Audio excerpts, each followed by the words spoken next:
വലിയ നോയമ്പിൻ്റെ 32-ാം ദിവസം പൗലോസ്ലീഹ റോമാക്കാർക്ക് എഴുതിയ ലേഖനം 12-ാം അധ്യായം 2-ാം വാക്യം. നിങ്ങൾ ഈ ലോകത്തിന് അനുരൂപരാകരുത്, നിങ്ങളുടെ മനസ്സിൻ്റെ നവീകരണം വഴി രൂപാന്തരപ്പെടുവിൻ. ദൈവഹിതം എന്തെന്നും നല്ലതും പ്രീതിജനകവും പരിപൂർണവുമായത് എന്തെന്നും വിവേചിച്ചറിയാൻ അപ്പോൾ നിങ്ങൾക്ക് സാധിക്കും. നമ്മുടെ ജീവിതത്തിൽ തെറ്റായ തിരഞ്ഞെടുപ്പുകൾ നടത്തരുതെന്ന് ഈശോ ആവശ്യപ്പെടുന്നു. നമ്മുടെ ചിന്തകളെയും പ്രവൃത്തികളെയും നിയന്ത്രിക്കാൻ ഈശോയെ അനുവദിക്കണം. നല്ലതും ശരിയുമായ കാര്യങ്ങൾ ചെയ്യുമ്പോൾ നാം ഈശോയെ പോലെയായിത്തീരുന്നു.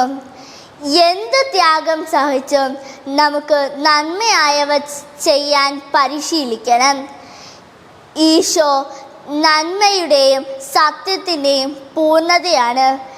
എളുപ്പത്തിനു വേണ്ടിയും രസത്തിനു വേണ്ടിയും തിന്മയുടെ ചങ്ങാതിമാരാകാതിരിക്കാൻ പ്രത്യേകം ശ്രദ്ധിക്കാം.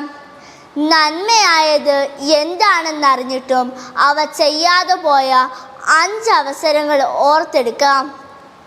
എനിക്ക് തെറ്റിപ്പോയി എന്ന് ഈശോയോട് പറയാം.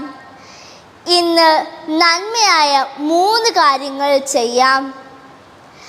ഈശോയെ, എന്നെ അങ്ങയിൽ രൂപാന്തരപ്പെടുത്തണമേ എന്ന് ആവർത്തിച്ചു ചൊല്ലാം.